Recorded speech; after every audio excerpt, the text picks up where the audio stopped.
La verdad que nunca prediqué un mensaje como el que voy a predicar en esta noche, porque me han pedido los líderes de célula que dé un mensaje introductorio al estudio que van a hacer, algunas células ya lo empezaron a hacer, sobre la carta de Pablo a la iglesia en Corinto, la primera de las cartas.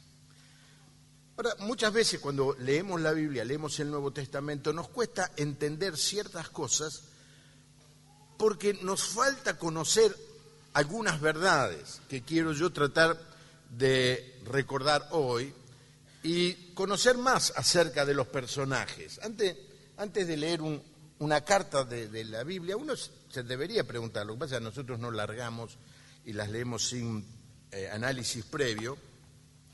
Los evangélicos por muchos años rechazábamos la posibilidad de que las Biblias tengan comentarios adicionales.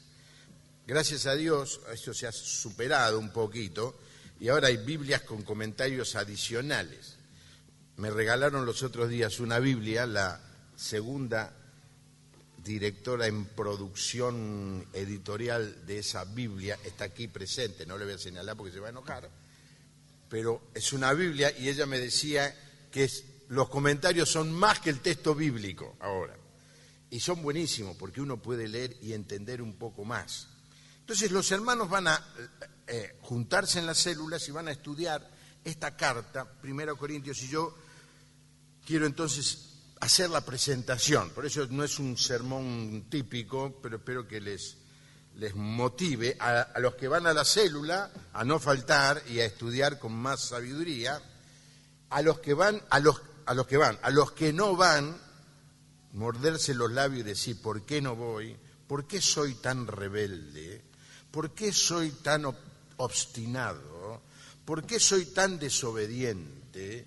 Señor, castígame por mi desobediencia.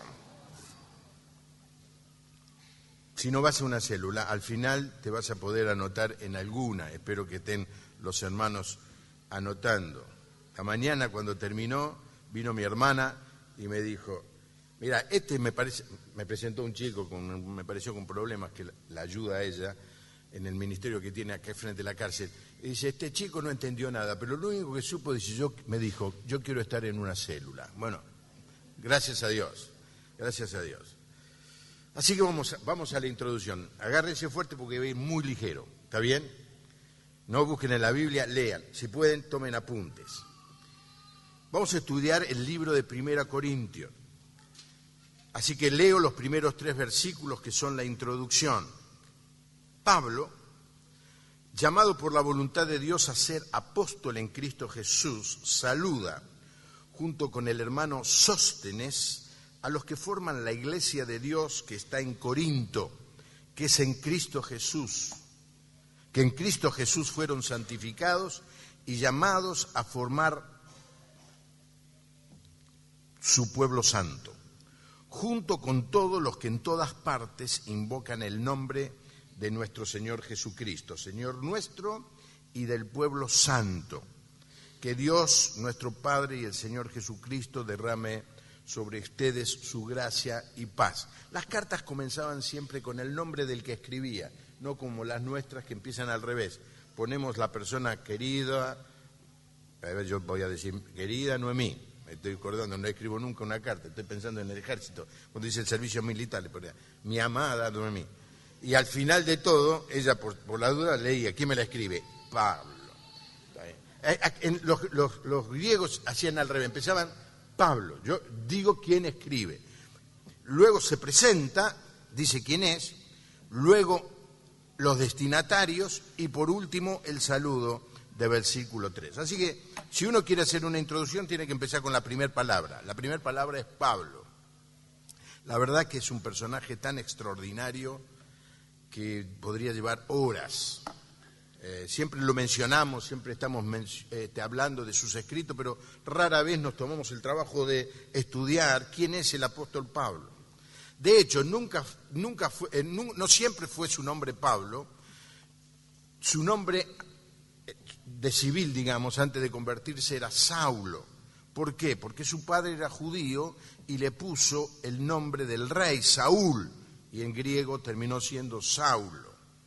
Él nació en Tarso y su padre, que era judío, sin embargo estaba muy involucrado en la vida romana, porque a su vez era ciudadano romano. Es muy bueno saber, a mí me encanta por lo menos, mirar los mapas y saber dónde estaba la ciudad de Tarso. Allí no. Aquí está Jerusalén y Tarso está allí. ¿Lo ven? Ahí está Tarso. Era una ciudad muy conocida por su cultura. Se dice que en aquel tiempo había 3 universidades importantes, las más importantes de todos en el mundo griego: la de Alejandría, la de Atenas y la de Tarso. Así que él nació en una ciudad universitaria, pero obviamente como hijo de un artesano o de un comerciante, aprendió el oficio de su padre. El oficio de su padre era peletero, es decir, gente que sabía trabajar las pieles y los cueros. Por eso él estuvo capacitado más tarde para hacer carpas, porque las carpas en esa época se hacían de pieles y de cueros. Fue educado hasta los 13 años en la cultura de la ciudad y luego lo enviaron a Jerusalén. En Jerusalén lo pusieron bajo las enseñanzas de un maestro de primera línea, en aquella época se llamaba Gamaliel. Gamaliel era conocido primero por quién era, porque era muy importante, pero también porque era nieto de uno de los rabinos más importantes de toda la historia de los judíos, que el rabino Hillel. Así que empezó a estudiar toda la cultura hebrea, la cultura judía. El estilo de enseñanza de Gamaliel era hacer preguntas para que los alumnos le respondieran y así establecer el diálogo. Por eso ese es el estilo que utiliza Pablo en sus escritos, constantemente haciendo preguntas. Así que nos encontramos con Saulo todavía ahí en Tarso, con una abundante cultura griega, con una gran formación judía, pero a la vez con el privilegio de ser ciudadano romano. Había personas que trabajaban 10 y 15 años para comprar la ciudadanía romana, porque les daba un privilegio tremendo para viajar y para ser cuidado por los soldados que llevaban el orden. Así que realmente estaba calificado como una persona de ese momento. Julián Marías, el famoso filósofo que ya falleció, filósofo español, dijo una vez, lo escuché en un programa de televisión: el mundo occidental comienza en una persona. El mundo occidental y cristiano comienza en el apóstol Pablo, que manejaba la cultura griega, la cultura romana y la cultura judía. Ahora era un tipo de estos que no tiene media tinta, era un fanático, y era un fanático religioso. Y se hizo un judío celoso de la ley. Y él se describe así, en Filipenses 3, 5 y 6. Me circuncidaron a los 8 días de nacer, soy de raza israelita, pertenezco a la tribu de Benjamín, soy hebreo e hijo de hebreos. En cuanto a la interpretación de la ley judía, fui del partido fariseo. Era tan fanático que perseguía a los de la iglesia. Y en cuanto a la justicia que se basa en el cumplimiento de la ley, era irreprochable. Este era Saulo. Ahora, posiblemente estando ahí en Tarso, empezó a escuchar que había una secta, un grupo herético que estaba enseñando cosas contrarias a la ley judía. Y como el tipo no era medias tintas, se llenó de ira, de enojo y se fue a Jerusalén. Y cuando empezamos a ver lo que hizo, los historiadores dicen que mientras el Señor Jesús desarrolló su ministerio, Pablo volvió después de estudiar con Gamaliel y vivía en Tarso. Así que él no tuvo la oportunidad de conocerlo cara a cara al Señor Jesús. Pero vuelve ahora para perseguir a esos que dicen que hay alguien que es el Mesías. Y mírenlo cómo él lo relata. Dice: yo mismo pensaba antes que debía hacer muchas cosas en nombre de Jesús de Nazaret. Y así lo hice en Jerusalén. Con la autorización de los jefes de los sacerdotes metí en la cárcel a muchos de los creyentes. Y cuando los mataban, yo estaba de acuerdo. Muchas veces los castigaba por obligarlos a negar su fe. Y esto lo hacía en todas las sinagogas. Y estaba tan furioso contra ellos que los perseguía hasta en ciudades extranjeras. Ay, qué personaje, ¿no es cierto? Al final del capítulo 7, en donde se relata el martirio del primer mártir cristiano Esteban, dice que a Esteban lo sacaron de la ciudad y lo apedrearon. Los que hacían de testigos contra él dejaron sus ropas al cuidado de un joven llamado Saulo. Saulo estuvo presenciando y siendo parte de la muerte del primer mártir cristiano. En el capítulo 8 comienza así: y Saulo estaba allí dando su aprobación a la muerte de Esteban. Alguien apasionado por lo que él creía era la verdad. El texto dice más tarde: mientras tanto Saulo perseguía a la iglesia y entraba de casa en casa para sacar a rastras a hombres y mujeres y mandarlos a la cárcel. ¿Se imagina la escena? Se metía en una casa. ¿Quién lo invitó? Me metía y agarraba. Así que vos sos de los del camino, sos del hereje este. Los agarraba y los sacaba a la rastra, los metía en la cárcel. Y llega entonces este momento culminante en la vida de él. Mientras tanto, dice capítulo 9, Saulo no dejaba de amenazar de muerte a los creyentes en el Señor. Otra versión dice, respirando aún amenazas. Por eso se presentó al sumo sacerdote y le pidió cartas de autorización para ir a las sinagogas de Damasco a buscar a los que seguían el nuevo camino, tantos hombres como mujeres, y llevarlos presos a Jerusalén. Así que no estaba contento con hacer esto en Jerusalén, se fue a Damasco. Le muestro en el mapa dónde queda Damasco, que no me queda muy lejos. Esto es Jerusalén, este es el mar de Galilea y casi otro tanto de distancia es Damasco. Esto es hoy desierto puro. Damasco es una ciudad muy antigua. Ya cuando Abraham vivía, ya existía. Algunos piensan que es la ciudad más antigua del mundo en el día de hoy.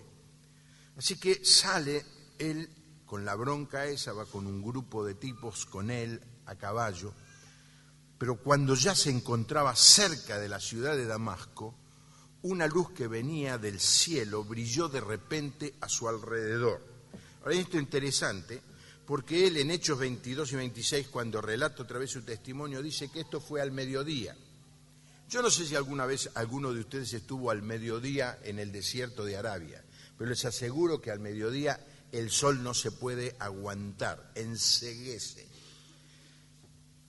Pero los caballos sigan andando y él también. Así que la luz que cayó en ese momento, que vino, que lo detuvo, era una luz más grande que la del sol, que lo encegueció. Y cayó del caballo. Y escuchó esto, Saulo, dice, Saulo cayó del suelo y oyó una voz que le decía, Saulo, Saulo, ¿por qué me persigues? Déjeme salir del sermón ahora esto, un minuto. Cuando se persigue a la iglesia, se está persiguiendo al Señor. Cuando se habla mal de la iglesia, se está hablando mal del Señor. Cuando se critica a la iglesia, se está criticando al Señor. El Señor Jesús, Saulo no le había hecho nada, pero cada vez que agarraba a un creyente, era como si lo hiciera el Señor Jesús. No le dice, Saulo, ¿por qué estás persiguiendo a los que me siguen? No, dice, Saulo, ¿por qué me persigues a mí? Saulo le preguntó, ¿quién eres, Señor? Y la voz le contestó, yo soy Jesús, el mismo a quien estás persiguiendo. Ahora imagínense la escena, el tipo caído del caballo, los otros alrededor, con los ojos cerrados sin poder ver, una luz mucho más fuerte que la del sol, y escuchar esa voz. Dice, él temblando de temor, dijo, Señor, ¿qué quieres que yo haga? Y el Señor le dijo, levántate y entra en la ciudad, allí te dirán lo que debes hacer. Ahora, imagínense, Pablo no era tonto, un hombre muy inteligente. el pánico que debía tener. Había estado matando cristianos por todos lados y de golpe se encuentra con quien él estaba persiguiendo. Imagínense escuchar: yo soy el mismo a quien estás persiguiendo. Pablo nunca olvidó eso. Pablo nunca se olvidó de lo que había hecho. Me imagino Pablo en la cárcel, Pablo en sus viajes, Pablo nadando 15 días en el naufragio, recordando: yo me metía en la casa de la gente, la agarraba de los pelos y la sacaba y la metía preso. Por eso dice en 1 Timoteo capítulo 1: doy gracias a aquel que me ha dado fuerzas, a Cristo Jesús nuestro Señor, porque me ha considerado fiel y me ha puesto a su servicio. A pesar de que yo antes decía cosas ofensivas contra él, lo perseguía y lo insultaba. Pero Dios tuvo misericordia de mí porque yo todavía no era creyente y no sabía lo que hacía. Y nuestro Señor derramó abundantemente su gracia sobre mí y me dio la fe y el amor que podemos tener gracias a Cristo Jesús. Esto es muy cierto y todos deben creerlo, que Cristo Jesús vino al mundo para salvar a los pecadores, y ahora Él le dice, y lo dice una y otra vez: de los cuales yo soy el primero. Yo soy el primero de los pecadores, el más grande de los pecadores. Yo soy el más chico de los apóstoles. Él sabía lo que había hecho y por eso daba gracias que Dios lo había perdonado. Así que lo tenemos tirado en el camino, es llevado a la ciudad. Dice que estuvo 3 días sin ver, sin comer, sin beber nada, pero allí le entregó su vida a Cristo. Alguien fue, le habló, léanlo eso en el libro de Hechos. Así que lo tenemos ahora, este Saulo convertido. ¿Y qué hace Saulo cuando se convierte? Lo que hizo toda la vida. Luego Saulo, pocos días después, se convirtió. ¿Y qué empezó a hacer? Comenzó a proclamar en las sinagogas que Jesús es el Hijo de Dios. Todos los que le oían se quedaban asombrados y decían: ¿no es este el que estaba persiguiendo en Jerusalén a los que invocan el nombre de Jesús? ¿No es el mismo que también vino aquí para arrestarlos y entregarlos a los jefes de los sacerdotes? Pero Saulo hablaba cada vez con más valor y dejaba confundidos a los judíos que vivían en Damasco, demostrándoles que Jesús es el Mesías. Dios lo tocó de una manera sobrenatural y lo instruyó, lo entrenó, por lo menos para que él pudiera salir, apenas recobró la vista, a predicar.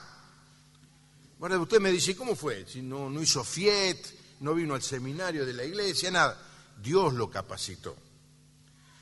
Ahora, el texto dice que después se fue porque lo empezaban a perseguir, como lo pasó toda la vida. ¿Y qué hizo? En Gálatas dice que no fui tampoco a Jerusalén, después de eso, a ver a los que eran los apóstoles antes que yo. Por el contrario, me dirigí sin tardar a la región de Arabia y luego volví a Damasco. 3 años después fui a Jerusalén para conocer a Cefas, con quien estuve, Pedro, con quien estuve 15 días. Ahora le muestro entonces el plano, el mapa, dónde está Arabia. Por acá está. Exactamente, Él se convirtió acá en Damasco y salió. No sabemos, esto es un desierto puro. Pregúntenle a Julián, no sé si está Julián Perfetti, que vivió por acá.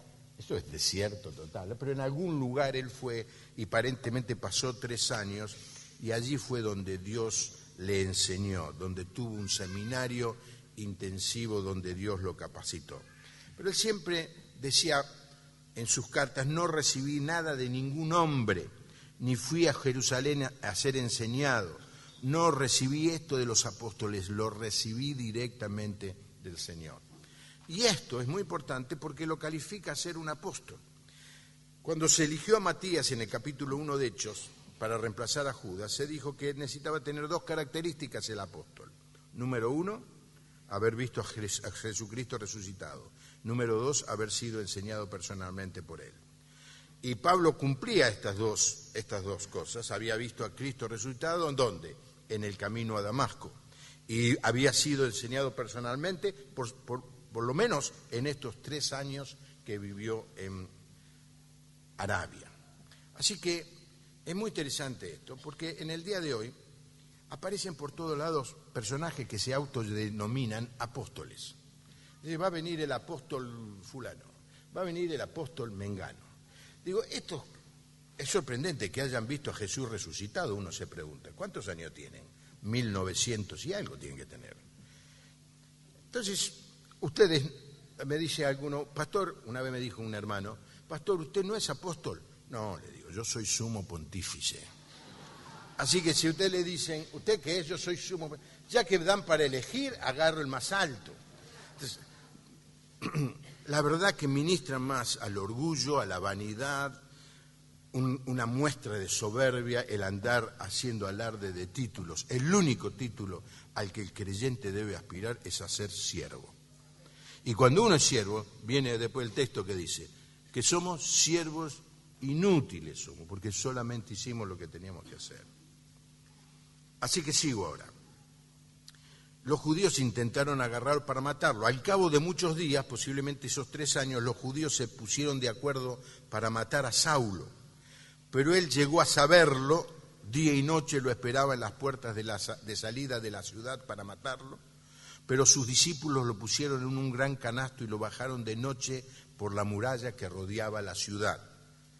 Así que lo salvaron, miren el método este que utilizaron, con una soga lo bajaron en una canasta.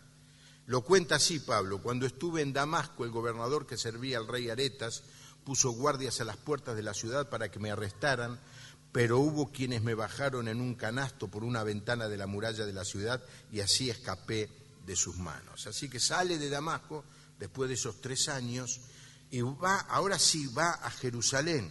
Pero cuando llega a Jerusalén quiso reunirse con los creyentes, pero todos le tenían miedo porque no creían que él también fuera creyente. Y claro, tenía una fama, más de uno habrá tenido un pariente que Pablo llevó a la cárcel. Sin embargo, Bernabé lo llevó y lo presentó a los apóstoles. Les contó que Saulo había visto al Señor en el camino y que el Señor le había hablado y que en Damasco Saulo había anunciado a Jesús con toda valentía. Y donde Pablo iba, predicaba. ¿Qué hizo Pablo en Jerusalén? Así Saulo se quedó en Jerusalén y andaba con ellos. Hablaba del Señor con toda valentía, conversando y discutiendo con los judíos que hablaban griego, pero estos procuraban matarlo. Cuando los hermanos se dieron cuenta de ello, llevaron a Saulo a Cesarea y de allí lo mandaron a Tarso. Es decir, los discípulos dijeron, este produce más lío que solucione. Andate, Pablo, te van a matar. Si te quedas aquí te matan. Y lo mandaron a su ciudad.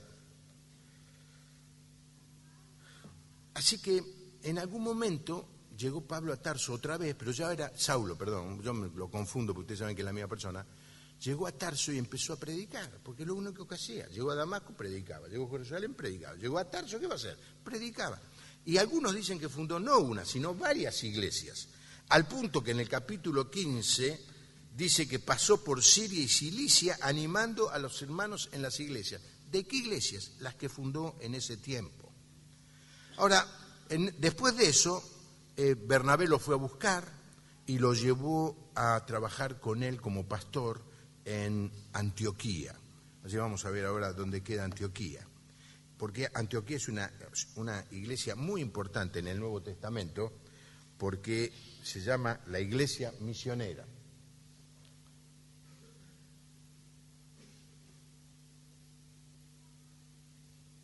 Ahí está, Antioquía está aquí.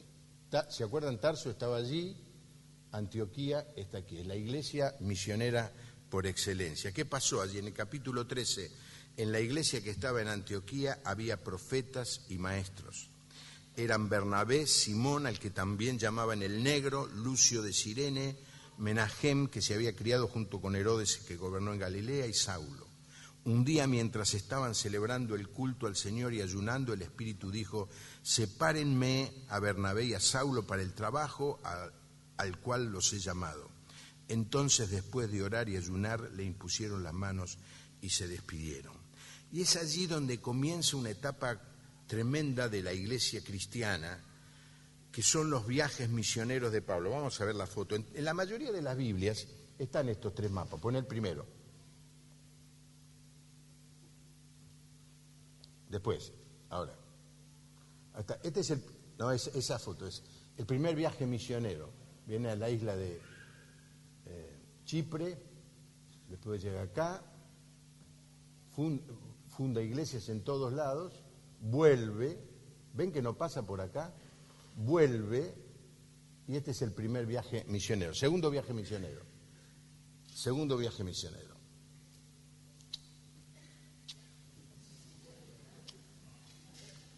No, este es el primero. El próximo. Ahí está. Sale. Visita las iglesias aquí. Va por aquí. Llega aquí. Es aquí donde recibe la visión macedónica. Pasa a Macedonia a ayudarnos, porque él iba a seguir por otro lado. Filipos, lo meten preso. Tesalónica, lo sacan corriendo. Berea, llega a Atenas. Está un tiempo en Atenas y finalmente llega a Corinto. Ahí está la ciudad de Corinto, a donde está la iglesia donde le escribe una carta. Y vamos al próximo mapa. Vuelve, ustedes vieron que volvió. Sale al próximo viaje y llega a Éfeso. Estando en Éfeso, antes de dar toda esta vuelta, estando en Éfeso, él escribe esta carta que estamos mirando. Ahora dice Pablo, versículo 1, llamado por la voluntad de Dios a ser apóstol de Jesucristo, de Cristo Jesús, saluda junto con el hermano Sóstenes. No lo hace para fanfarronear, no lo hace como lo hacen estos que aparecen ahora, que ponen apóstol en la tarjetita como para que uno quede impresionado. Lo hace porque necesita establecer su autoridad, lo hace para que la iglesia lo escuche, lo hace porque necesita decirles algo importante. ¿De dónde sale la palabra apóstol? Cuando el Sanedrín, que era una corte suprema de judíos formada por 70 ancianos, emitía un veredicto, encomendaba a un hombre para que llevara ese veredicto a la comunidad que había pedido esa decisión. A ese hombre se le llamaba apostletas, era un enviado. Él llegaba, este enviado, y decía, yo vengo y hablo por la autoridad del Sanedrín. Y Pablo dice, yo soy un mensajero, yo vengo con la autoridad de Dios. Por eso dice en el capítulo 2, cuando les hablé y les prediqué el mensaje, no usé palabras sabias para convencerlos, al contrario los convencí haciendo demostración del Espíritu y del poder de Dios. Ahora, ¿qué es lo que hace un apóstol? Hace 4 cosas. Primero, predica. Pues Cristo no me mandó a bautizar, sino a anunciar el Evangelio. En segundo lugar, ora. Nosotros seguiremos orando y proclamando el mensaje de Dios. En tercer lugar, enseña la palabra. Y él mismo constituyó a unos apóstoles a fin de perfeccionar a los santos para la obra del ministerio. Y en cuarto lugar, hace milagros. Con todas las señales de apóstol se han realizado entre ustedes. Con toda paciencia, ¿por medio de qué? ¿Cuáles eran las señales de un apóstol? Prodigios y milagros. Por eso podemos decir que Pablo escribe esta carta, no es su opinión personal, es la opinión, es el mensaje de Dios. Dios es el que lo inspira, Dios es el que lo utiliza como mensajero. Ahora, agrega allí algo interesante que nos va a servir para leer la historia de esta iglesia, que también está con él el hermano Sóstenes. Generalmente cuando Pablo utilizaba a alguien que le ayudaba a escribir la carta, a ese se la llamaba un amanuense, pero no lo está usando a Sóstenes de amanuense. ¿Quién era este Sóstenes? Para que lo ponga al principio de la carta. Ahora sí, un poquito de la historia. Pablo da toda esa vuelta que yo les conté y de Atenas sale y llega a Corinto medio desanimado, medio bajoneado. Dice, vine acá con mucho temblor y temor. No le había ido bien en Filipo, lo habían metido preso, en Tesalónica lo habían sacado escarpiendo, en Atenas se habían burlado de él y llega a Corinto. Y esto es lo que sucede. Después de esto, Pablo salió de Atenas y se fue a Corinto y allí se encontró con un judío que se llamaba Aquila, nacido en el Ponto y que había llegado recientemente de Italia junto con Priscila, su mujer, porque Claudio, el emperador, había ordenado que todos los judíos salieran de Roma. Pablo fue a verlos y se quedó con ellos para que trabajaran juntos, pues tanto ellos como él fabricaban tiendas de campaña, eran peleteros. Y todos los días de reposo debatían en la sinagoga y lograban persuadir a judíos y a griegos. Cuando Silas y Timoteo llegaron de Macedonia, Pablo estaba totalmente dedicado a la predicación de la palabra y les probaba a los judíos que Jesús era el Cristo. Pero como ellos se oponían y blasfemaban, Pablo se molestó mucho y les dijo: que su propia sangre recaiga sobre ustedes, yo no tengo nada de qué avergonzarme. Desde ahora me voy a predicar a los no judíos. Al salir de allí se fue a la casa de Ticio Justo, un hombre que honraba a Dios y que vivía junto a la sinagoga. O sea, se peleó con lo de la sinagoga e instaló la iglesia evangélica al lado. Crispo, que era el jefe de la sinagoga, creyó en el Señor junto con toda su familia, y muchos de los corintios que oían a Pablo también creyeron y fueron bautizados. Cuando Galión era procónsul de Acaya, los judíos que estaban en contra de Pablo se pusieron de acuerdo y los llevaron ante el tribunal. Allí dijeron: este hombre persuade al pueblo que honre a Dios y aún en contra de nuestra ley. Cuando Pablo comenzó a hablar, Galión le dijo: si ustedes los judíos acusaran a este hombre de algún agravio o de un crimen muy grave, yo les aseguro que atendería el caso como corresponde. Pero como esto es cuestión de palabras y nombres de su propia ley, véanlo ustedes mismos. Yo no quiero meterme en sus cosas. Y los echó del tribunal. Entonces se lanzaron ¿sobre quién se lanzaron? Sobre Sóstenes, que aparece en la historia, que era el jefe de la sinagoga, y lo golpearon delante del tribunal, pero eso a Galión no le importó nada. ¿Se acuerdan? El primer líder de la sinagoga era Crispo, que se convirtió, y ahora pusieron a Sóstenes. Algunos dicen que los griegos le dieron una paliza porque les ocupó el tiempo de este Galión que iba allí a juzgar. Otros dicen que los judíos le dieron la paliza porque no hizo una buena defensa, un buen ataque contra el apóstol Pablo. Lo cierto es que le dieron una paliza. Ahora, qué interesante, ahora este Sóstenes figura en la introducción de la carta. Es un poco, miren ustedes, los que leían la carta eran Sóstenes. Este también, este nos conoce, este es de aquí. ¿A quién va dirigida la carta? A la iglesia de Dios que está en Corinto. Ahora tengo que hablar un poquito de Corinto, vamos a hacer un poquito de geografía, no sé si les gusta, a mí me encanta. Vamos a ver dónde está Corinto. Primer mapa, apúrate con los mapas. Este es el mundo conocido, Jerusalén, Israel está aquí, y esto es Grecia, el segundo mapa. Esto es ¿cómo se llama esto? El Peloponeso. ¿Cuántos sabían eso? El Peloponeso. Grecia estaba dividida en dos partes, la parte norte, y hasta aquí está Atenas, y la parte sur, que es el Peloponeso. Todos unidos por un istmo. Poné la próxima foto. Esto es de satélite, ¿eh? Este es el istmo. Tiene un canal y esta distancia es de 6 kilómetros nada más. 6 kilómetros. Y Corinto está acá ahora, pero antes estaba por acá, hay una montaña aquí, y estaba exactamente en este lugar. El comercio norte y sur pasaba por acá, y el comercio este-oeste también. Volvé para atrás un minuto, en la página, la foto anterior. Porque si no pasaban por acá, que no se podía, no había canal, ahora hay un canal. ¿Usted viene un canal ahí? Ese canal lo idearon 600 años antes de Cristo y lo terminaron en 1893. Ahora pasan por allí, pero barquitos chiquitos. Tenían que dar esta vuelta, 400 kilómetros más, barquitos chiquitos, no transatlánticos ¿cómo es este? Cruceros del Caribe, no, o del Mediterráneo. Y había una frase que decía: cualquier navegante que vaya a pasar por este cabo, antes de pasar por acá, que haga el testamento, porque era un lugar muy peligroso. Y entonces, ¿qué pasó? ¿Qué hicieron? Para no dar toda esta vuelta, volví al próximo foto. Agarraban a los barcos, los subían a tierra aquí, los ponían sobre rodillos y los hacían cruzar los 6 kilómetros y los largaban al agua aquí, para ahorrarse esos 400 kilómetros. Era un lugar estratégico porque el comercio de ese momento pasaba por allí. Y había muchos marineros. Otra cosa más es que acá hay una montaña, y arriba de la montaña está el templo de Epafrodita, que era la diosa del amor.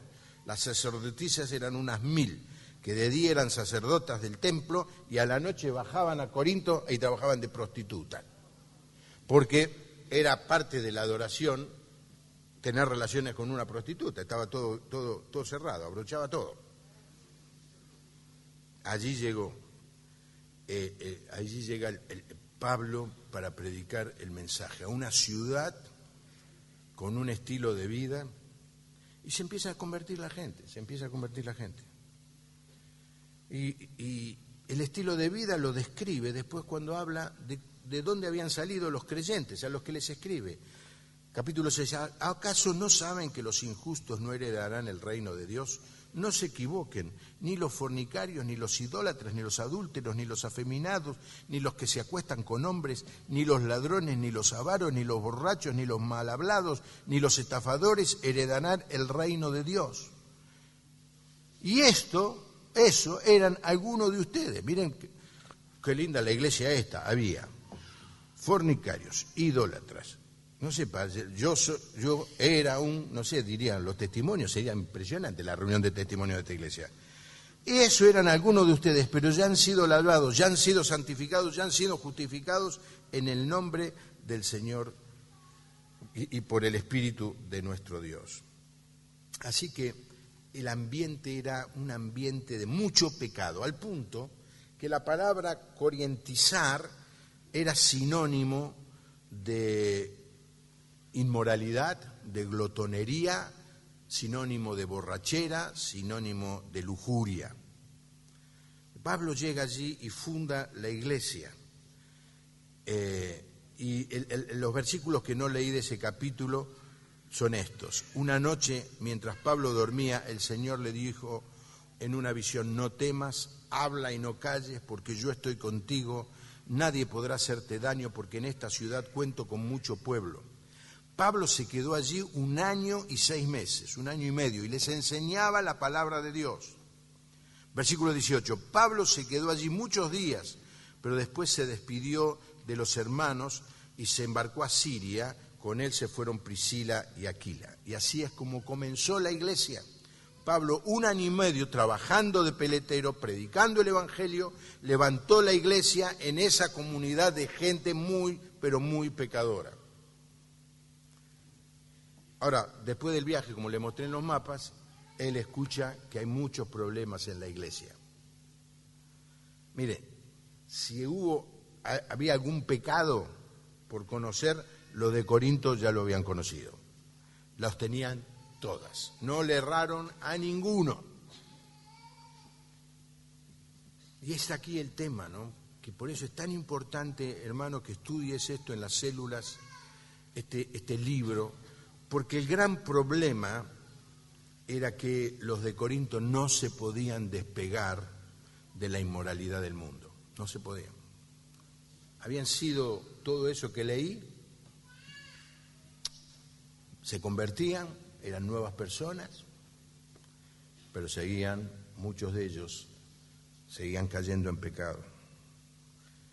No habían leído a Juan, por supuesto, que dijo: no améis al mundo, ni las cosas, que dice el texto, que hay en el mundo. Quien ama al mundo no ama al Padre. Estaban en problemas. Y en un momento Pablo, no me voy a meter, escribió una carta que no se conoce, que se perdió, se llama la carta perdida, antes de esta carta que nosotros llamamos Primera Corintios, pero en realidad es la segunda. Escribió una carta.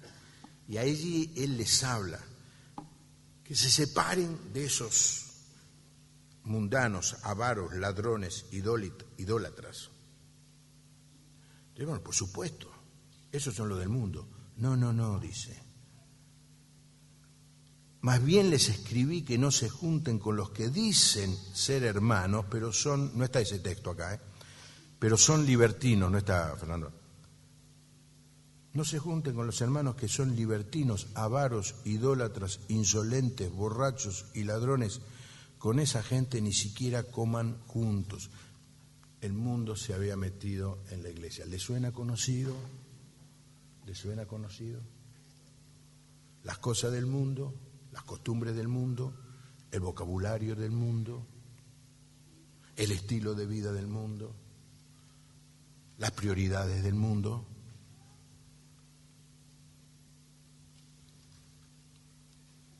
Entonces recibe un montón de información Pablo. En el capítulo 1, digo esto, hermanos míos, porque los de Cloé me han informado que entre ustedes hay contienda. Primer problema de esta iglesia, estaban divididos, estaban peleados entre ellos, había facciones. En el capítulo 5, ya todo el mundo sabe que uno de ustedes está viviendo con su madrastra como si viviera con su esposa, pero eso está muy mal. Miren lo que dice ahora, ni siquiera los que no son cristianos hacen algo así. ¿Entiende? Esto no hace falta que lo explique. Estaba viviendo con la esposa de su padre, no era su madre, era su madrastra. Dice, esto ni afuera se escucha. Pero ¿cuál es lo peor? Lo peor es que la iglesia miraba para otro lado. La iglesia no hacía nada. Capaz que el tipo era el que tocaba, no sé, voy a decir ningún instrumento, tocaba, qué sé yo. A ver, ¿qué instrumento no hay en la iglesia? El contrabajo. Capaz que... Y nadie decía nada. Y Pablo les manda, léanlo, ¿qué hay que hacer con los hermanos? ¿Qué hay que hacer con los hermanos que están viviendo en pecado y quieren ser parte de la iglesia como si nada pasara? En capítulo 7, en cuanto a los temas de que ustedes me escribieron, lo mejor para hombres y mujeres sería no tener relaciones sexuales. Pero por causa de la inmoralidad sexual, cada hombre debe tener su propia esposa y cada mujer su propio esposo. Tenían problemas serios de sexualidad porque era un ambiente libertino. Y entonces le manda las cartas esta. Hermano, es como para terminar la reunión e ir corriendo y leerla, a ver qué le dijo algo de...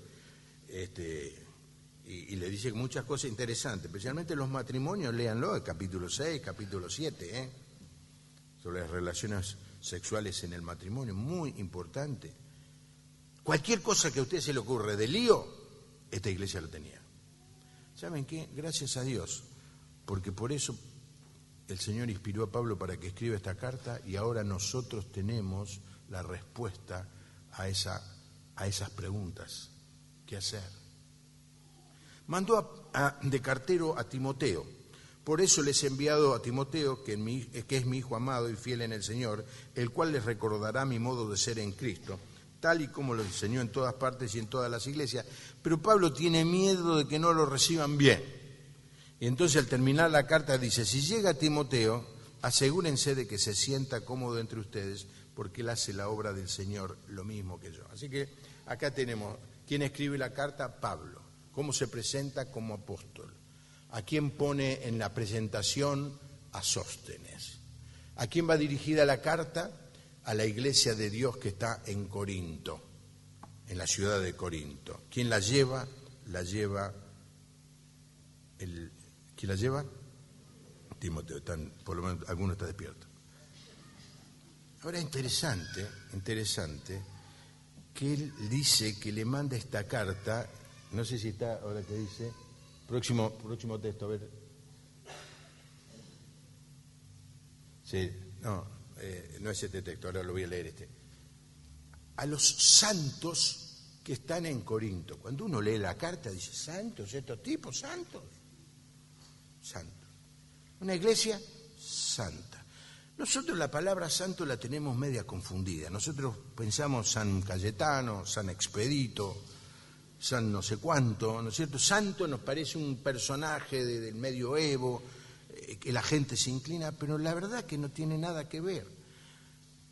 Todos, cuando recibimos al Señor Jesucristo como Salvador, hemos sido hechos santos. Y esto es sorprendente, especialmente cuando uno lee esta carta, porque uno ve que eran personas llenas de pecados, a los cuales Pablo le dice, ustedes son santos. Y acá hay una verdad que hay que aprender para poder leer con mayor conocimiento el Nuevo Testamento. Porque no vas a entender algunas cosas del Nuevo Testamento si no entendés este principio. Hay una verdad posicional y una verdad práctica. Pablo dice, ustedes posicionalmente son santos, pero prácticamente no. Y esto sucede, hay maestros que no son buenos maestros, hay vicepresidentes que no son buenos vicepresidentes, hay reyes que no son buenos reyes.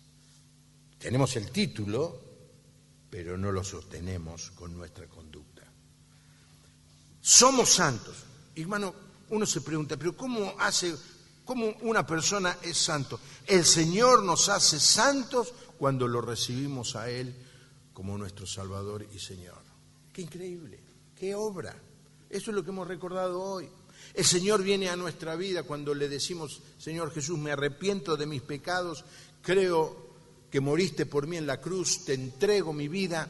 Dice el texto de la palabra de Dios que nos hace una nueva persona, nos justifica, es decir, nos borra del registro de todas nuestras maldades, lo borra y queda un papel en blanco. Libres de culpa, somos justificados. Somos santos, es decir, que Dios nos mira, nos ve a través de Jesucristo y nos ve como si nunca hubiéramos pecado. La obra de Cristo en la cruz. ¿Cómo la hace? Mire, Él por medio de una sola ofrenda, esa ofrenda fue su muerte en la cruz, hizo perfectos para siempre a los santificados. En Hechos, Pablo explicaba y decía, quiero que hables con ellos para que se den cuenta de todo lo malo que hacen y para que comiencen a obedecer a Dios. Ellos ahora caminan como si estuvieran ciegos, pero tú les abrirás los ojos. Así dejarán de obedecer a Satanás y obedecerán a Dios, podrán creer en mí y Dios le perdonará sus pecados, así serán parte del santo pueblo de Dios. ¿Cómo se llega a ser santo? Poniendo nuestra confianza en el Señor Jesucristo. Ahora, extraordinario que todos nosotros somos santos. La próxima vez que te presentes, saluda al que está al lado y yo le voy a decir, soy el santo Juan Pablo. Suena bien, ¿eh? Mejor que apóstol, ¿eh? Santo, porque apóstol hay de todo. Santo, somos santos. ¿Es para celebrar, hermanos? Es para celebrar. Pero eso es posicionalmente. Ahora tenemos que buscar vivir una vida que honre eso que el Señor nos ha dado. Buscar caminar en santidad. Y dice el libro de Hebreos, sin la cual ninguno verá al Señor. Y eso es la lucha de cada día. Cuando estudies el libro de 1 Corintios, y si no estás en una célula, porque hay muchos jóvenes, no están estudiando 1 Corintios, ¿qué están estudiando, este año? El Sermón del Monte, muy bueno, extraordinario tema para todo el año, ¿no es cierto? De todas maneras, anda a tu casa y decía, a ver, ¿qué esto de 1 Corintios? No es una carta, porque algunos piensan que 1 Corintios es una carta de angelitos, todo. Es una carta de sabandijas. Pablo duro le tiene que decir, esto no está mal, esto está mal, esto está mal. Cuando llega la cena del Señor, capítulo 11, que nosotros en general leemos lo que leyó hoy Adrián, le dice, ustedes están haciendo mal, no se están esperando, esto trae vergüenza, algunos participan indignamente, no se analizan antes de participar, es decir, les marca todo lo que hacían mal. Exactamente lo mismo que nos pasa a nosotros. Por eso estudiar la palabra de Dios es tan rica, porque no estamos hablando de teoría, estamos hablando de gente que vivió nuestra misma realidad y cayó en los mismos defectos y errores que caemos nosotros, y podemos recibir la exhortación de la palabra de Dios y aprender a cómo vivir una vida que honre al Señor Jesús y que nos acerque a esa verdad posicional de ser santos. Amén. Y finaliza la introducción con un saludo. Que la gracia y la paz de Dios, nuestro Padre, y del Señor Jesucristo sean con ustedes.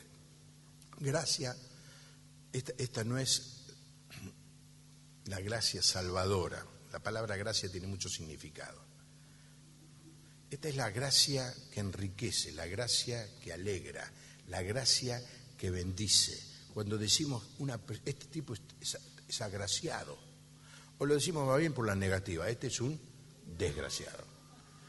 ¿Qué es ser agraciado? Es un tipo enriquecido, bendecido, contento.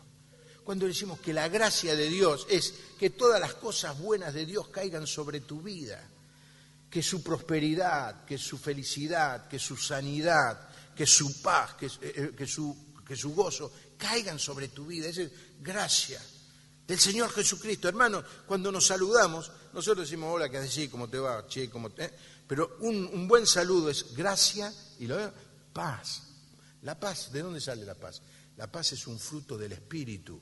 Si tenemos al Espíritu Santo en nuestra vida, uno de los frutos que va a haber es el amor, el segundo es el gozo y el tercero, ¿cuál es? La paz. Qué lindo saludo. Salude cuando termina la reunión, menos a su esposa. Que la gracia y la paz de Dios, nuestro Padre, y del Señor Jesucristo sea con ustedes. Porque va a venir la esposa y va a decir, pastor, este no entendió nada, nunca entiende nada. Mire que me viene a decir, hace 4 años que no me saluda. No, salude a todos con este saludo. Bueno, esta es la introducción. ¿Les pareció interesante? Espero que ahora les interese estudiar en las células 1 Corintios. Y si no estás en una célula, a la salida te anotás. ¿Tenemos la gente que anota? Sí, señora, ya Guillermo está. Guillermo, ponete de pie. El ingeniero Guillermo Ivanov sabe escribir, ¿no? Sí, anotá allí a la gente que quiere ir a una célula. Gracias a Dios tenemos gente amanuenses. Y si no estás en una célula y no podés estar en una célula o tenés otro programa como el de los jóvenes, anda a tu casa y tomate el trabajo de leer 1 Corintios. Con esta introducción lo vas a entender un poco más. El domingo que viene la seguimos. Oramos al Señor. Padre, te damos muchas gracias por tu palabra.